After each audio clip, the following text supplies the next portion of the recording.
হাত পাতি বহি আছে অসম আৰক্ষীৰ হোমগাৰ্ড টকা দিয়ক আৰু পাৰ হওক দলং প্ৰথমে দলংখনলৈ চাওক গুৱাহাটীৰ পৰা বৰাক সংযোগী 6 নম্বৰ ৰাষ্ট্ৰীয় ঘাইপথৰ বৰাক নৈৰ ওপৰত থকা কাটিগড়া বদৰপুৰ সংযোগী দলং এইখন দলংখনৰ উত্তৰ ফালৰ এটা অংশত মেলিছে ফাট বিগত 7-8 মাহ ধৰি জৰাজীৰ্ণ অৱস্থাত আছে দলংখন সেই দলংখনেৰে 20 টনৰ অধিক ওজনৰ বাহন পাৰ হোৱাত নিষেধাজ্ঞা জাৰি কৰি থৈছে NHIDCL কিন্তু NHIDCLৰ নিষেধাজ্ঞাক ভেঙুচালি কৰি দলংখনত কৰ্তব্যৰত হোমগাৰ্ডে টকাৰ বিনিময়ত পাৰ কৰাই দিছে 50-60 টন ওজনৰ ট্ৰাক ডাম্পাৰ কেমেৰাত বন্দী হল হোমগাৰ্ডে ধন লোৱাৰ দৃশ্য এতিয়া প্ৰশ্ন হয় যদি দলংখন ভাঙি দুৰ্ঘটনা সংঘটিত হয় ইয়াৰ দায়িত্ব কোনে ল'ব ইফালে দলংখন ভাঙিলে বৰাক উপত্যকাৰ 3খন জিলাৰ মাজত যোগাযোগ বিচ্ছিন্ন হৈ পৰিব তেনে ক্ষেত্ৰত NHIDCLে নিষেধাজ্ঞা জাৰি কৰা এখন দলঙেৰে টকাৰ বিনিময়ত গধুৰ ট্ৰাক ডাম্পাৰ আদি পাৰ কৰোৱা হোমগাৰ্ডৰ বিৰুদ্ধে আৰক্ষীৰ শীৰ্ষ বিষয়াই কিবা ব্যৱস্থা গ্ৰহণ কৰিবনে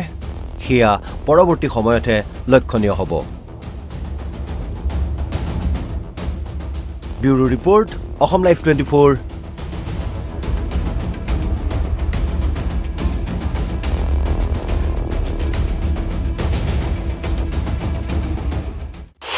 হাত পাতি বহি আছে অসম আৰক্ষীৰ হোমগাৰ্ড টকা দিয়ক আৰু পাৰ হওক দলং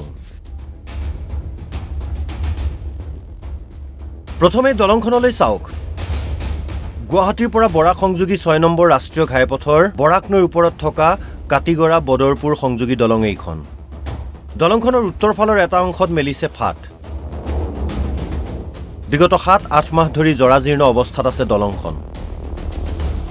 সেই দলংখনেৰে 20 টনৰ অধিক ওজনৰ বাহন পাৰ হোৱাত নিষেধাজ্ঞা জাৰি কৰি থৈছে NHIDCL কিন্তু NHIDCLৰ নিষেধাজ্ঞাক ভেঙুচালি কৰি দলংখনত কৰ্তব্যৰত হোমগাৰ্ডে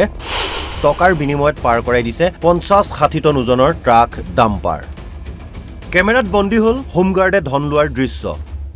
এতিয়া প্ৰশ্ন হয় যদি দলংখন ভাঙি দুৰ্ঘটনা সংঘটিত হয় ইয়াৰ দায়িত্ব কোনে ল'ব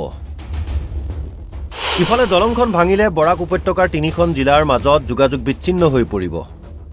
তেনে ক্ষেত্ৰত NHIDCLে নিষেধাজ্ঞা জাৰি কৰা এখন দলঙেৰে টকাৰ বিনিময়ত গধুৰ ট্ৰাক ডাম্পাৰ আদি পাৰ কৰোৱা হোমগাৰ্ডৰ বিৰুদ্ধে আৰক্ষীৰ শীৰ্ষ বিষয়াই কিবা ব্যৱস্থা গ্ৰহণ কৰিবনে হিয়া পৰৱৰ্তী সময়তে লক্ষণীয় হ'ব ব্যুৰো ৰিপৰ্ট অসম লাইভ 24